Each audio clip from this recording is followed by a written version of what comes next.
Hey everybody, thanks for tuning in to Lessons with Troy, the podcast. I'm your host, Troy Brenningmeyer. This week, I'm happy to welcome back Alan Akaka for another episode of Hawaiian Steel Guitar Talk Story. We're going to kick off this episode with my attempt at playing his arrangement of the song Henehene Kou. If you want to learn how to play this song, we are offering the tablature, jam track, and performance track on my other site, onlinelessonvideos.com. Also, if you're interested in learning more about playing lap steel, dobro, Weissenborn, or pedal steel, be sure to check out my site, lessonswithtroy.com, where you'll find lots of downloadable video lessons and lots of free samples too. Right now, here's the song Henehene Kou, followed by my interview with Alan Akaka.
Once again, I'm happy to welcome Alan Akaka for another episode of Hawaiian Steel Guitar Talk Story. Let's welcome Alan Akaka all the way from Hawaii. Hey, Alan. Aloha. How are you, Troy? I'm great. What have you been up to since we last talked? Well, still writing music, still teaching. I have all my steel guitar students from around the world that I meet every week via Skype. Of course, my students who live here locally. Been traveling, playing music here and there since the last time I talked to you. I had a couple trips to the outer islands, to the Big Island. I went to Kona to perform there. 2 days later, I was on Kauai teaching. I have a number of students there in the class as well. So, staying busy with Kekulamele and then everything else. Plus, I have my regular gigs. Yeah. And that's regular gig. Is that once a week then? Or yeah, I have a gig at the Marriott down here in Waikiki and the famous Duke's restaurant right on the beach at Waikiki. Nice. How often do you go to Kauai for your classes that you teach there? I try to make it once a month there. Okay. And try as much as possible. That's if I'm not traveling somewhere else, like going to Japan or somewhere. But, the students there, I have a great class and private students as well. When I return, they're pretty prepared. They don't just sit on their hands for 4 weeks and then I have to start all over again. And I can actually give them new material, help them to smoothen out what they do already. Or even in the case of one person, he wanted to learn a certain steel guitar style by a certain artist. and it worked for me because that was the first style I learned when I was, teaching myself how to play the steel guitar. Yeah. So I was pretty familiar with the style. So I'm helping him out with that and he's enjoying it. Nice. Nice. Now, who is he wanting to learn? What was the style? It's a Rogers style, and the artist is David Feet Rogers. Uh, Feet Rogers, he's a major tuning, no sevens, no sixes in there. Huh. And he his style of accompaniment was more just single notes and arpeggios, lots of arpeggios. The difference with him, however, was he would play in certain spots, and normally in the gaps between the lines. Okay, so in between phrases, if you will. Okay. His playing was very subtle, yet he could explode and just really take off. He also utilized harmonics a great deal. He was great with that. In fact, even the great Gabby Pahinui mentioned that the person he enjoyed listening to most was David Feet Rogers. And, a lot of us know Gabby was also an excellent steel guitarist, in his own right. But Feet, he didn't say much. He did all his speaking through his steel guitar. Yeah. He was like 6 foot something, and he liked to put his steel guitar like almost up to his chest. So if you can imagine being 6 feet something and having the steel guitar so high, when I stood next to his steel guitar, it was like up to my face. It was so high, and I can understand one reason why he wanted it high is because he only had one eye. He had a glass eye, and so it helped him to see, especially in the dark bar. Oh, I'm sure, yeah. But he played the sweetest steel guitar. I mean, you folks out there, if you look up some of the Sons of Hawaii albums, you can hear his style of playing. And again, he wasn't a busy player, but he played in the right spots. And when I talked to him, I suppose the greatest advice he gave to me was to play from the heart. Yeah. Very simple, but it means a lot. Yeah. So I think about that when I play. Sometimes I'll start taking off, but it's from my heart at the time. That's how I feel about the song, and I'm exposing myself, my emotions, my ideas, and so on through my hands. And so it was great advice from Feet.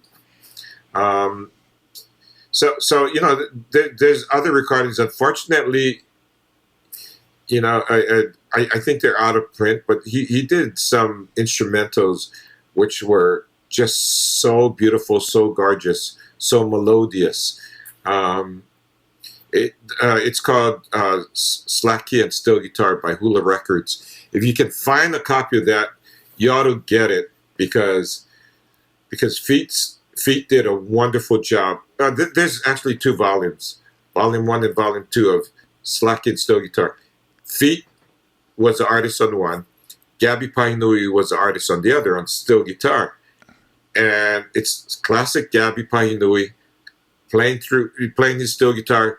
Great ideas. You can hear elements of Slack Key because since he was a Slack Key master, you can hear elements of Slack Key in what he does. I mean, both albums are classic. And what's the titles of those albums again? Slack Key and Steel Guitar, Volumes 1 and 2 by Hula Records. Okay.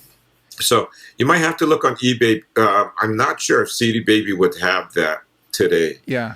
I believe it's out of print, but it's well worth a search because for Hawaiian style steel guitar, you listen to those, you feel like you're in Hawaii. And then if you start copying what they do, then, you'll start to sound more Hawaiian, at least like a Hawaiian steel guitarist. Yeah. Well, I got to ask the question. I'm sure that, it's a common question. Why was he called Feet? What was the nickname for? Good question. Well, because when he was younger, he used to play barefoot football, and he was a good athlete. Barefoot football, I can imagine, we're not talking about nice manicured grassy fields like the stadiums have. And I'm sure it was, like somebody's backyard or someone with, stones, pebbles, whatever, glass on the ground. And everybody was barefoot. And being that he was such a great athlete, I guess they gave him that nickname, Feet. Now, when you mean football, is this American football or soccer? Yes, Okay. American football. Okay, gotcha. American football, so yeah. And plus he was tall and so on. But the thing about Feet, if you didn't know him and you looked at him, he's the kind of person you probably wouldn't want to meet in the dark alley. Really? Oh yeah, he looks scary. But listen to his recording, you can't tell. It's like, his emotions, his interior is just so beautiful. Inside of his heart and so on. The outside is kind of rough and so on. Yeah, but the inside was just beautiful. And what years was the Sons of Hawaii and Gabby Ponui and all that around? What was that, the 70s or 60s, or what was that? They were quite popular in the 70s. Okay. And beyond. The group is no more. Well, kind of started. The leader, Eddie Kamai, is much older. He's a tutu now. He can't really perform anymore. And he's the last surviving member of the group. Huh. So all the members are gone, and any new members that came in throughout the years, they're gone too. Yeah. He's the only one left. Huh. So people talk about the Red album, the Sons of Hawaii Red album.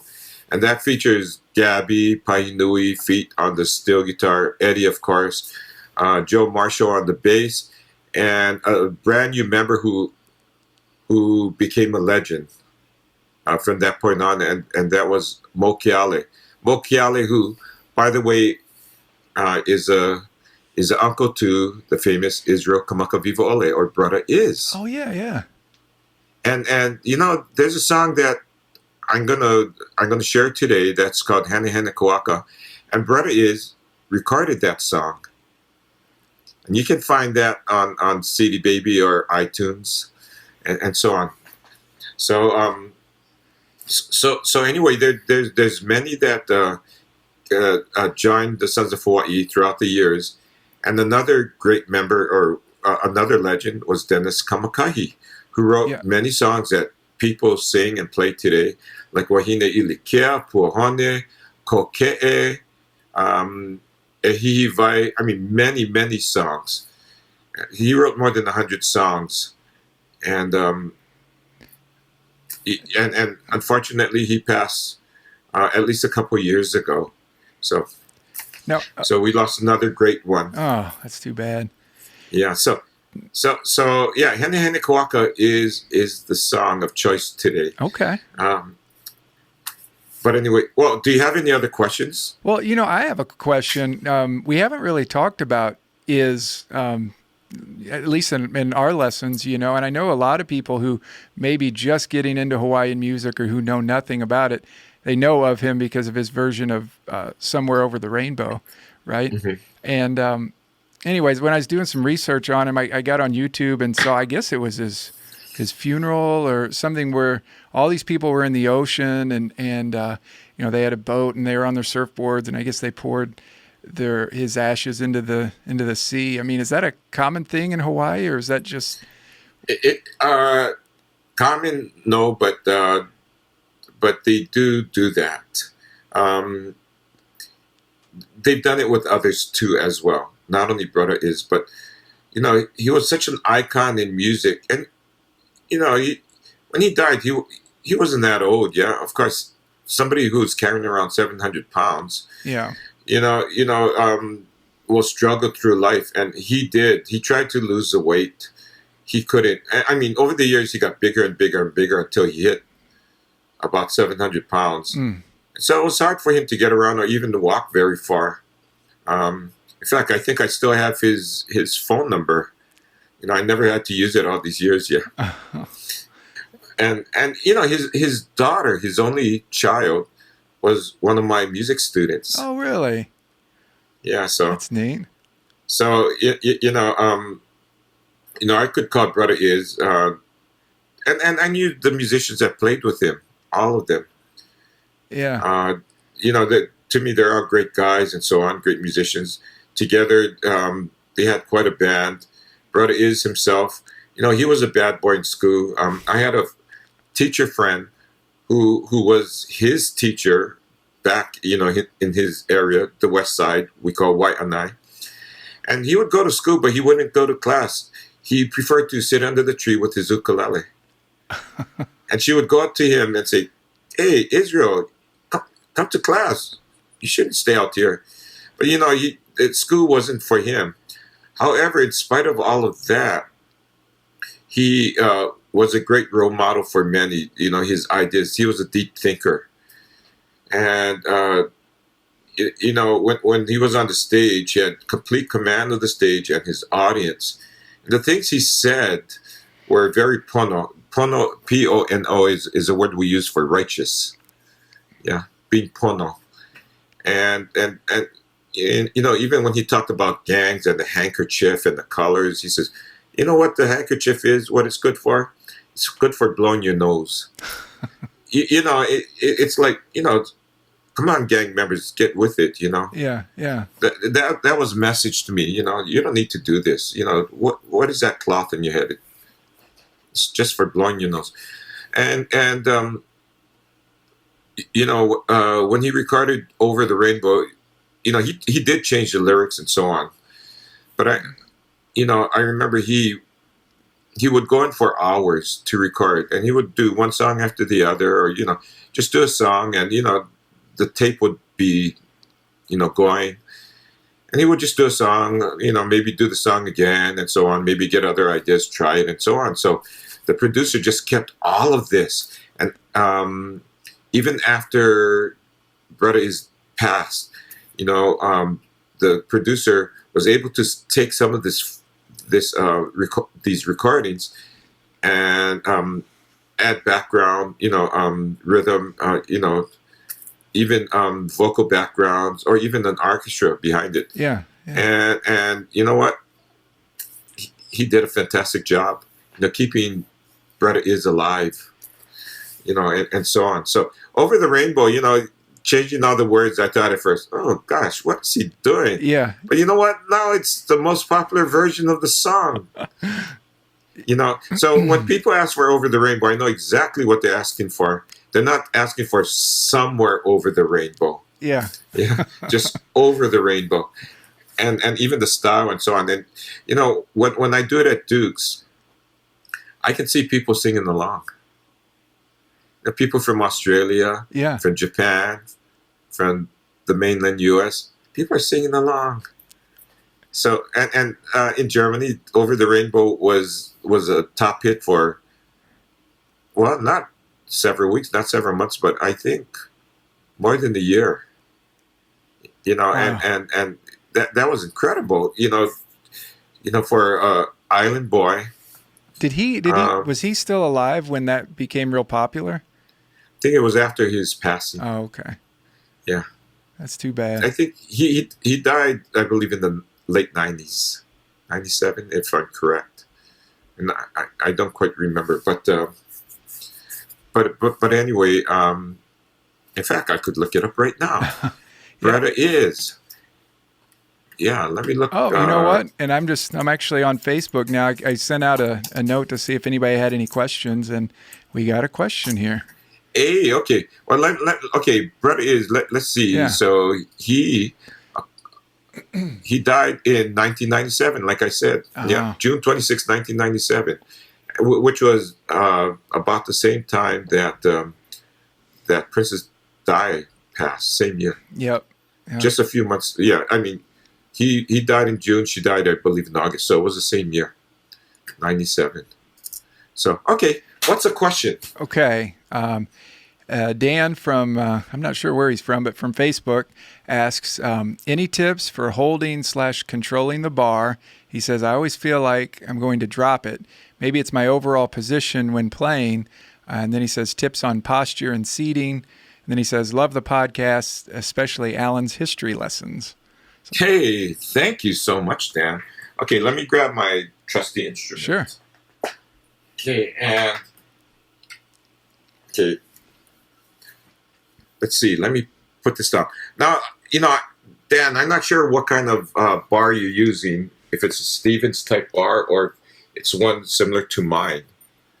And let's see if I can zoom in a little. Okay. And holding the bar, this is the first thing that you should gain control of, holding the bar. And for a beginner, sometimes it'll take weeks because it doesn't come natural. So the first thing that, when I'm teaching a beginner, first thing I tell them is to place the bar between the thumb and the middle finger like this, to the point where if you turn it over, it won't fall like that. Okay? So that's the first step in controlling the bar. Then you place it on the strings. Mm-hmm. Again, you're still holding the bar in place. And then the pointer or the index finger goes on top. Now this is important because this can add pressure to the strings. If a person does not have enough pressure on the strings, or if the bar is light, okay, then the sound that comes out may not, you may get some bar buzzes and so on. However, with a little pressure, the tone changes. It gets fatter, it gets thicker, richer. And for practice, go up and down like this. And make sure that the bar stays parallel with the frets, even with the frets, no matter where you are. Now, as far as posture, even where the steel guitar should be, if it's on my lap, it should always be at an angle with the steel guitar closer to my left knee. Okay. And that is so that I can navigate around my body. See, the body gets in the way. If it's too close, then I have a problem going to the high frets. If I move it around, also another reason for that is then it's easier to keep the bar parallel with the frets, with a slight angle that way. Okay. Yeah. So closer to the knee, the headstock area, closer to the knee, and so on.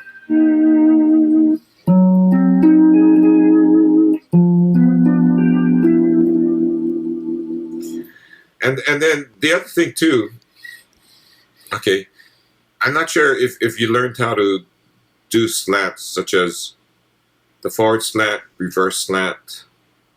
Okay, reverse meaning that the top of the bar, the rounded part, goes to the left, and the bottom of the bar goes to the right. The forward slant, the rounded part goes towards the right, and then the bottom of the bar towards the left. Okay? So normally, when it comes to doing the the forward slant, it's a lot easier to control. Doing the reverse slant is, in the beginning, a little difficult to control.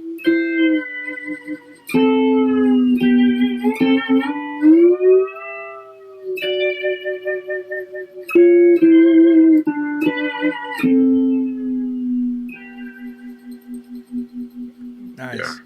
And then that vibrato that you love, huh? Yeah. Yeah. So this is important. Again, the thumb and the middle finger. So Dan, if you have any other questions, try this out. If you have any other questions, let Troy know, and I can go further. I can expound on this even more. Yeah. He had mentioned about posture too.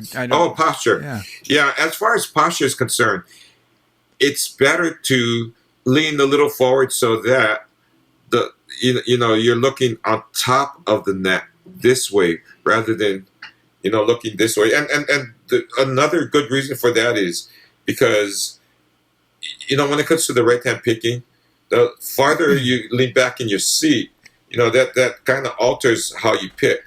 When you're like this, you have a better vantage point of what you see and picking. So nice. That's great info. Actually, I've never taught like that, like angling the the neck. I think, man, those are great pieces of advice for sure that I don't think I've ever even mentioned in my lessons, and the angles that you're talking about. Yeah, it does make a difference. Now that's when it's on the lap. If there's a stand, well, of course you can move away from the steel guitar when you need to. Okay. Otherwise, a lot of people play a lap steel on the lap. I certainly do. Yeah. Except when I'm on the stage and I need to stand. Yeah. But yeah. Well, we've got at least one more question here. Oh, okay. Great. Yeah, Richard, who asked a question on our last podcast, he says, will Alan be doing any concerts in the mainland and hopefully close to Indiana? Well, I wish I could. Right now, I don't have any plans. And as long as there's a Cracker Barrel in the vicinity, I would love to go there. I love Cracker Barrel. Do you really? I do. I really do, honestly. When I go to the mainland and I'm driving around, I am hunting for the next Cracker Barrel wherever I go. So anyway, no plans to go to the mainland U.S. Not right now. Okay. I have plans to go to Japan. Of course, we have our Maui Steel Guitar Festival coming up next month, April 15th through 17th. And I'm going to be teaching the steel guitar camp on April 13th and 14th.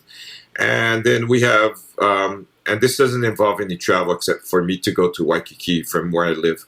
And that's for the Waikiki Steel Guitar Festival, which is on July 16th. And prior to that, in June, on Kamehameha Day, June 11th, we're going to have the Hawaiian Steel Guitar Festival on my side of the island, the windward side, at the Windward Mall. Uh-huh. So, and then I'll be traveling to Kauai. Yeah, I would love to go to the mainland U.S. No plans right now, other than we are working on, and this is High Melon, my 501c3, my nonprofit organization. We're working on doing concerts on the West Coast. Okay.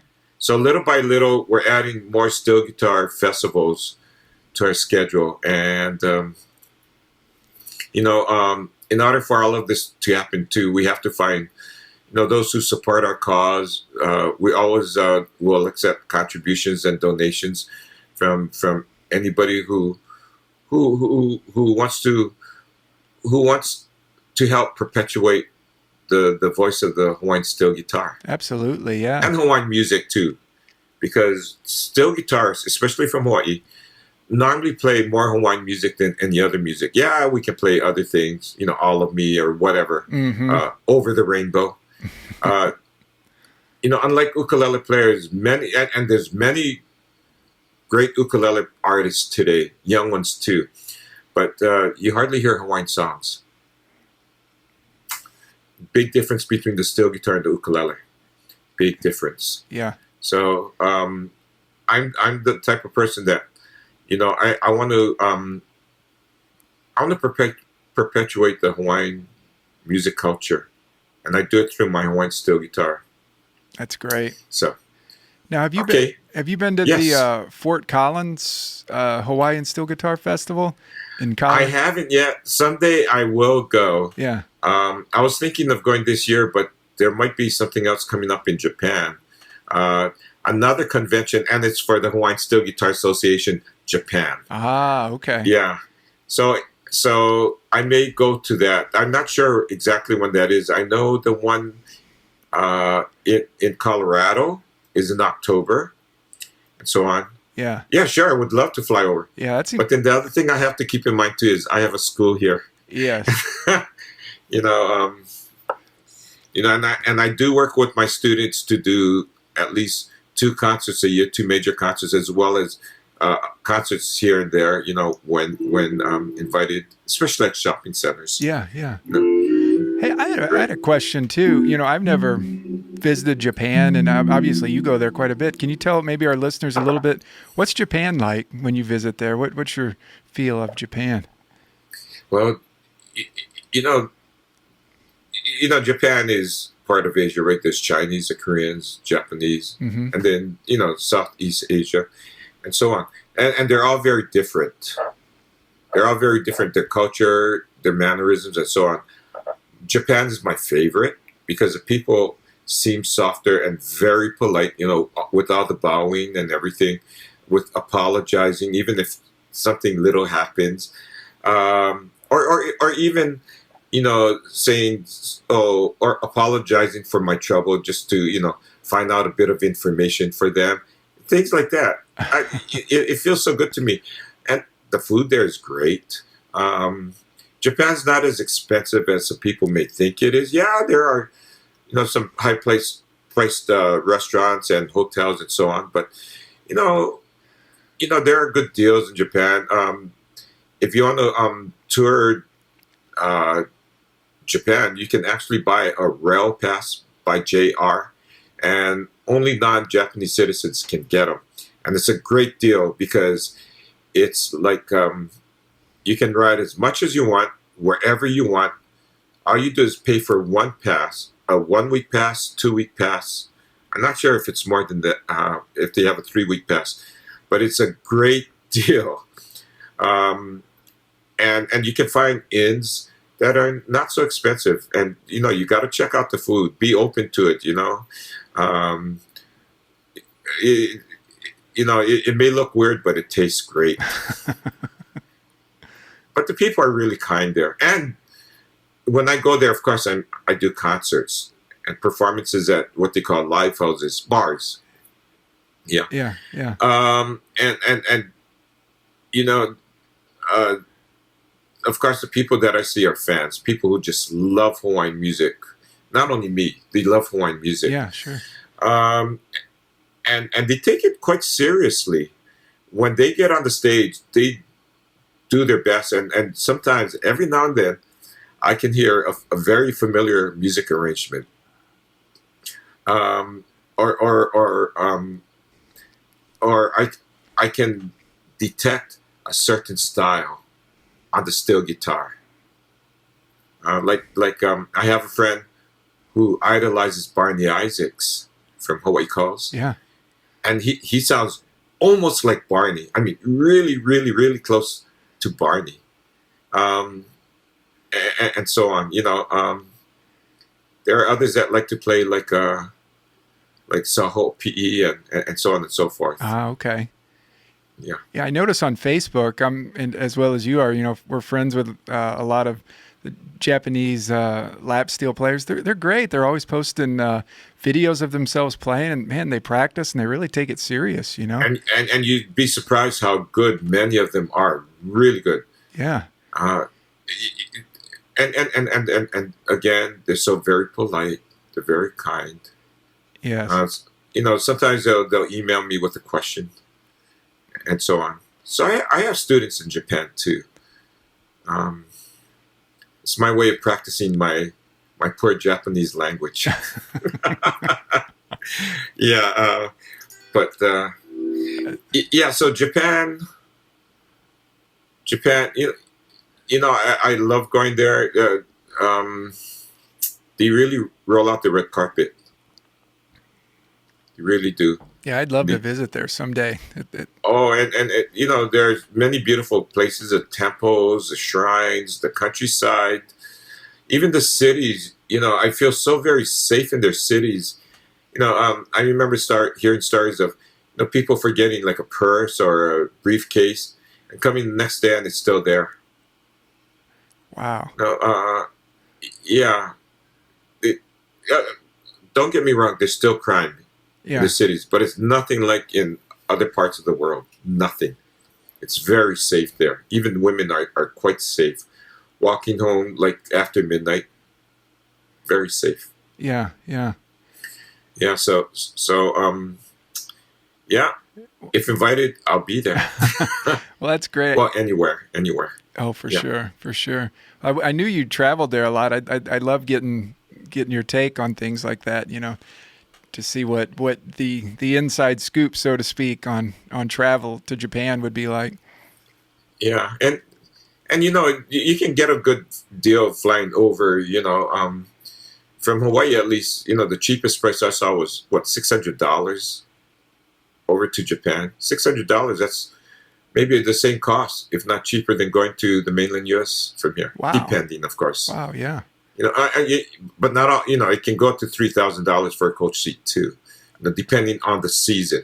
So understanding when to travel is important, but not only to Japan, but also to other places too. Yeah. Well, we're running out on time. I know. I want to know a little bit more about the song that you're presenting to us this week. Can you tell us a little bit about it? Yeah, this song is entitled Henehene Kou. Now, I don't know who the composer is, and I don't know if anybody alive today knows who the composer is. From looking at the story, it's all in Hawaiian, of course. No, I shouldn't say that, because the last line is "for you and I."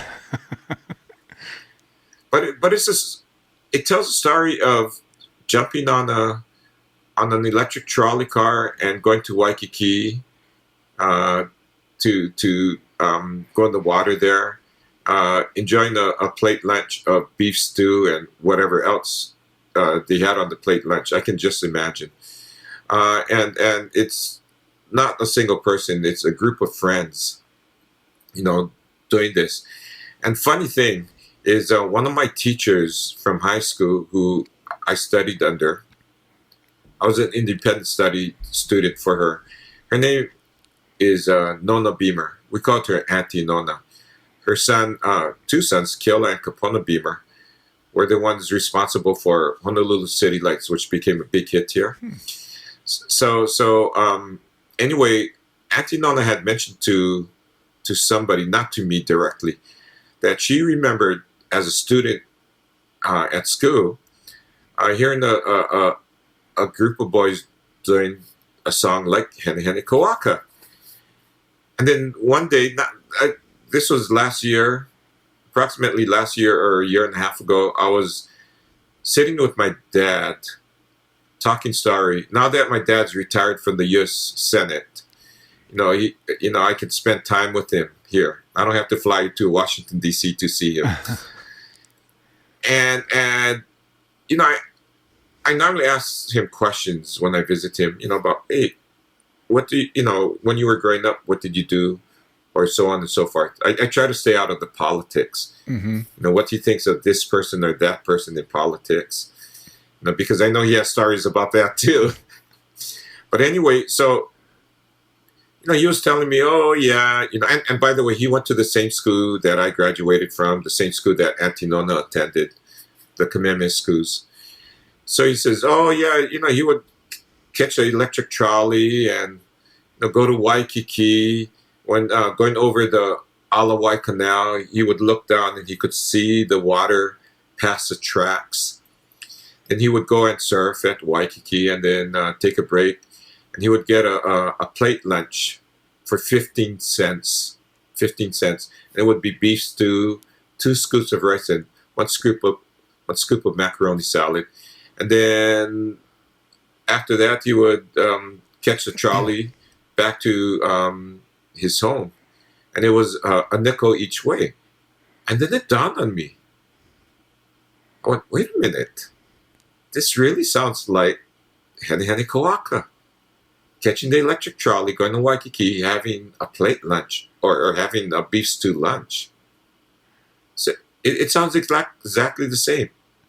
And, that made me think, electric trolleys, that would have been around the 30s. That's about when my dad was going to school. And I would bet the boys, and they all lived in the dorms in those days. It didn't matter what island they were from. Even if they were from Honolulu, they all dormed at school. And so I can imagine the guitars coming out, the boys singing. And I thought, wow, this story is so similar to Henehene Kou. And it kind of made sense. It all made, it's like, wow, okay, Dad. And I mentioned it to him, and he just smiled. I don't know if he was involved in singing along with those boys, or even if the boys were his classmates or from, another graduating class. But I thought, wow, this is neat. This is great. putting all the pieces of the puzzle together. Again, there's no composer named, but it doesn't matter. Now I know the story. That's great. That is great. And the song goes like this. Now, I can actually play most of the melody on a single fret. Okay. And so I use this song for our beginners. And since it's such a popular song, even with the young people here, and I'm talking about even elementary school students, that it's easy to teach. So it goes like this. So I'm going to play it in the key of G. Okay. Yeah. And it goes something like this.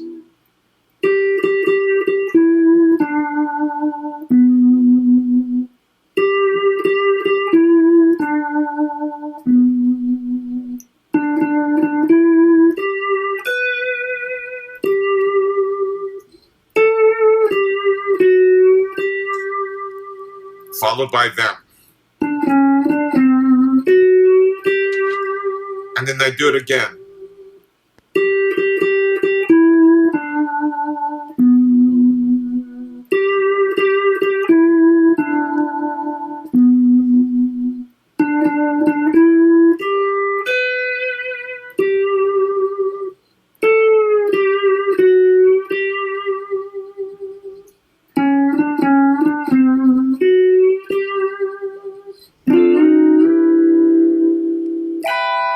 Nice.